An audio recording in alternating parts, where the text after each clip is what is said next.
से मेवाड़ जो है सिरमौर रहा हुआ है जी।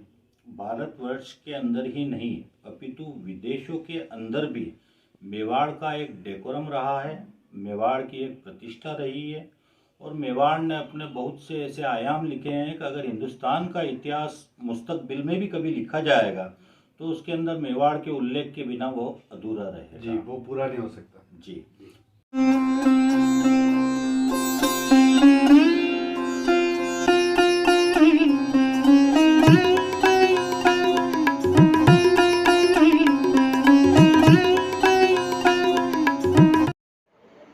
दोस्तों नमस्कार, नीर की बात में स्वागत है आपका। दोस्तों आज हम बात करेंगे इतिहास की। देखिए, समय के एकांत में बहुत सारी छुपी हुई कहानियाँ होती है और छुपी हुई इसलिए क्योंकि कोई उनको जानने की कोशिश नहीं करता है और उन छुपी हुई कहानियों को हम इतिहास के नाम से जानते हैं। तो हमने एक नई शुरुआत करने की कोशिश करी है, धरोहर में हम ये कोशिश करेंगे कि इतिहास में छुपी हुई कुछ कहानियाँ वर्तमान के माध्यम से हम जानें। तो वर्तमान के लिए हमें किसी न किसी उन शख्स की, उन लोगों की ज़रूरत पड़ेगी जिनको इतिहास की या तो कुछ कहानियाँ पता है या उनके पीढ़ियों में कोई इतिहास में रहा हुआ है या उनका कोई न कोई नॉलेज है या उनको कोई न कोई ध्यान है या उनका कोई रिसर्च वर्क है।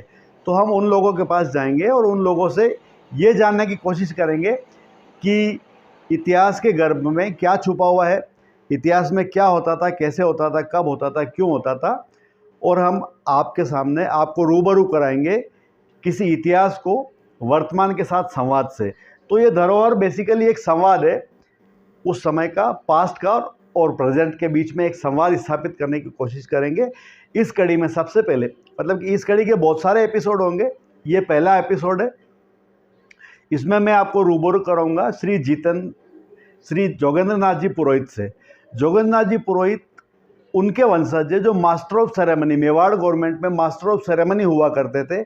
और हम ये पूरा का पूरा अगला जो प्रसारण है, अगला जो वीडियो है या अगला जो बात है, वो हम सीधी अक्षय नाथ जी की हवेली से, पुरोहितों की हवेली से, जो गानेराव की घाटी उदयपुर में स्थित है, वहाँ से स्थापित करेंगे। जोगेंद्र नाथ जी भैया ने अपने इतिहास को इतना संजोने की कोशिश करी है, इतना व्यवस्थित रूप से, सिस्टमेटिक रूप से करने की कोशिश करी है, जहाँ नई पीढ़ियाँ आधुनिकता में सब चीज़ भूलती जा रही है, उन्होंने जितना उनके पास है वो सब समेटने की कोशिश करी है।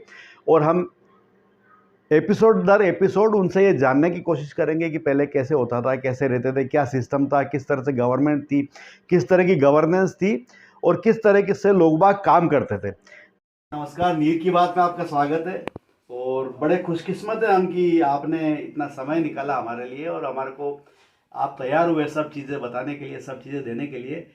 तो मैं ये समझता हूँ कि इस वीडियो के माध्यम से और इस एपिसोड के माध्यम से, इस चैनल के माध्यम से पूरी दुनिया भी ये जानेगी, क्योंकि आपने जो सहेज के रखा हुआ, मैं तो अक्सर आता रहता हूँ यहाँ पे, तो आपने जो सहेज के रखा हुआ, ये हम भी चाहते हैं, आप भी चाहते हैं कि पूरी दुनिया जाने।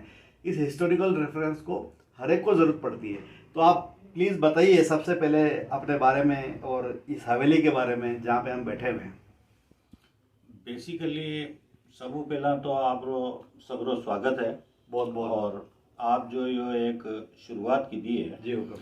या भविष्य में लोगों के वास्ते, नई जनरेशन के वास्ते गर्व विषय है। जी जी जी। कारण यह है कि शुरू से मेवाड़ जो है सिरमौर रहा हुआ है जी। भारतवर्ष के अंदर ही नहीं अपितु विदेशों के अंदर भी मेवाड़ का एक डेकोरम रहा है, मेवाड़ की एक प्रतिष्ठा रही है और मेवाड़ ने अपने बहुत से ऐसे आयाम लिखे हैं कि अगर हिंदुस्तान का इतिहास मुस्तकबिल में भी कभी लिखा जाएगा तो उसके अंदर मेवाड़ के उल्लेख के बिना वो अधूरा रहेगा। जी, वो पूरा नहीं हो सकता। जी। बेसिकली हम लोग हैं ब्राह्मण जी।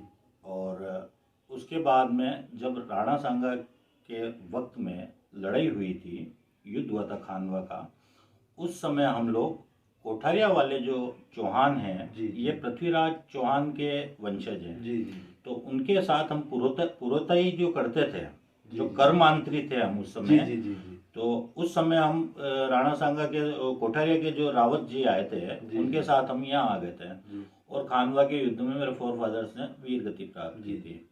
सेकंड बार वापस जब उदय सिंह का बनवीर से बखेड़ा हुआ, जी जी जी, तो उदय सिंह जी महाराणा को कोठारिया वालों ने और हमारे फैमिली वालों ने जी पन्नादाय की मदद से जी, उनको सेफ जगह पहुंचाया, आशाशा देवपुरा किले में कुंभलगढ़ के अंदर। जी जी, उसके ऊपर जो है एज अ गार्जियन मेरे फोर फादर्स जो हैं वो उनके ऊपर डेप्यूट हुए थे। जी जी, शासन तंत्र पूरा का पूरा जो होता है एक कार्यालय के समान चलता है, किसी एक व्यक्ति विशेष से नहीं होता है, समूह से होता है। जी, उद्देश्य जिसको हम आज मशीनरी कहते हैं। मशीनरी कहते हैं, और वही चली आएगी। उसमें फेरबदल हो सकता है वर्तमान युग में, लेकिन सिस्टम्स वही रहेंगे। कारण ये है कि जब उदय सिंह जी ने भी उदयपुर बसाने की सोची है तो उस समय सामंतों के साथ मिलकर उन्होंने मीटिंग की, जी जी, जगह का अवलोकन किया, जी, कैसे जगह सेफ रहेगी, कहाँ से अपन मेवाड़ हमेशा से एक वो रहा है। मेवाड़ में कभी भी इन्होंने जो हमले किए हैं वो इसकी धन संपदा के लिए नहीं किए, जी जी जी, यहाँ के शौर्य को झुकाने के लिए, जी, जी, कि अगर हम इनको डिफीट दे देते हैं जी जी, तो फिर क्या है, एक आधा काम हमारा फतेह हो जाएगा। तो उस हिसाब से इनको ये राजधानी बनानी पड़ी उदयपुर। जी जी, और राजधानी बनने के बाद में उदयपुर का विकास यात्रा शुरू हुई। उदयपुर बहुत प्राचीन रहा हुआ है, आयड़ के जमाने से यहाँ सभ्यताएं रही हुई है। जब वो शिकार खेलते हुए यहाँ आए थे, कैंप लगाया इन्होंने, महाराणा ने, तो उन्होंने इस जगह को सर्वश्रेष्ठ अपने सामंतों से राय लेके और इस जगह को इन्होंने चुना और उदयपुर में फलस्वरूप नींव रखी गई। सबसे फर्स्ट जो नींव रखी गई वो मोती महल पर रखी गई, फतेह सागर के किनारे। जी जी, वहां से फिर महाराणा उदय सिंह जी शिकार खेलते हुए आए। शिकार खेलते हुए आए तो यहाँ पर जो उदयपुर की मेन वॉल सिटी के अंदर सबसे बड़ी जो पहाड़ी थी उसके ऊपर एक साधु महात्मा तपस्या कर रहे थे। तो उन्होंने लेके कहा, राजन वो त्रिकालदर्शी थे, उन्होंने कहा राजन जिस महल को आप बनाने की अपेक्षा रखते हैं, सोचते हैं, वो महल आप इस स्थान पे बनाइए। परिणाम स्वरूप उदयपुर का एक शुरुआत हुई। जी जी, तो सबसे पहले इस भूमि को नमन है। हमारा परिवार उस समय से, उसके बाद में हमारा जो एक सिस्टम सा रहा है कि दान जो है ब्राह्मणों में, वो दान हम केवल पृथ्वीराज चौहान का ही ले सकते हैं। अच्छा अच्छा अच्छा, उसके बाद में ये हुआ कि जब ये उदय सिंह जी की गद्दी नशीनी वगैरह हो गई तो उसके बाद हम लोग जाने लगे वापस जी, गुजरात ईडर। जी जी, तो यहाँ पर उदय सिंह जी ने, महाराणा ने रोक लिया। जी, तो विषय ये हुआ कि फिर आगे का खान पान रहन सहन उसका क्या होगा। जी जी जी, तो उसके लिए फिर उन्होंने उस जमाने से एक पोस्ट कायम की। जी, उस पोस्ट को मास्टर ऑफ सेरेमनीज कहते हैं। Master of ceremony, master of ceremonies post लगातार 1947 जी, भारत की आज़ादी तक उस पर सदैव से मेरे घर वाले पीढ़ी दर पीढ़ी कार्य करते आ रहे हैं।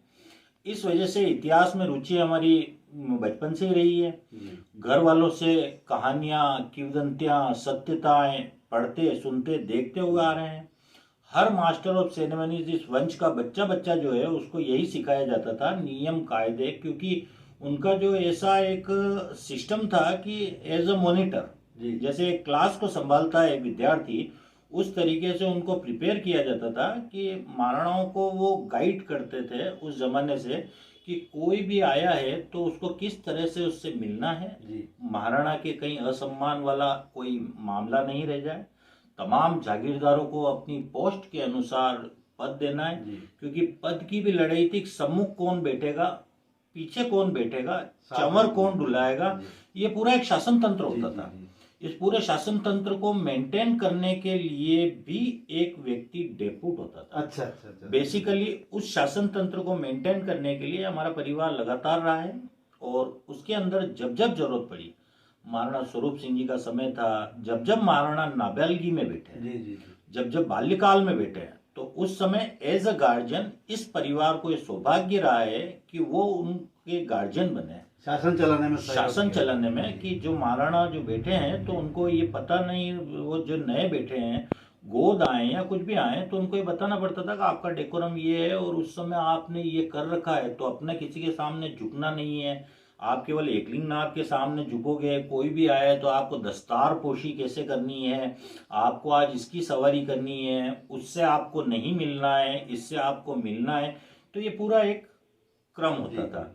तो इसी विषय में क्या है कि वो सब लिखा पढ़ी करते थे। जैसे आज भी प्रोटोकॉल लगता है कि प्रधानमंत्री या वर्तमान में भी, मैंने जैसा कि आपको बताया कि वो शासन तंत्र वो का वही चला आ रहा है, उसका रूप बदल गया, स्वरूप बदल गया। हाँ, तो आज भी जैसे अगर प्रधानमंत्री है, राज्यपाल है, किनका भी होता है तो प्रोटोकॉल लगता है कि वो कहाँ रुकेंगे, कहाँ, ये यूं नहीं होता है कि एक आम आदमी की तरह उठाए और चल दिए। बिल्कुल, उनके कदम भी तय होते हैं, कितने स्टेप चलेंगे उसके बाद रुकना है। बिल्कुल, क्योंकि क्या है कि वो न्यूज जो है वर्ल्ड के लिए बन जाती है। अचानक दो राष्ट्राध्यक्ष मिल रहे हैं और उनका फिक्स समय है कि इस समय आपको हाथ मिलाना है, पत्रकारों की तरफ देखना है या मीडिया की तरफ मुखातिब होना है। अगर उस समय वो कहीं भी चूक हो जाती है तो वो न्यूज बन जाती है कि उन्होंने हाथ आगे बढ़ाया मित्रता का और उन्होंने पीछे ले लिया।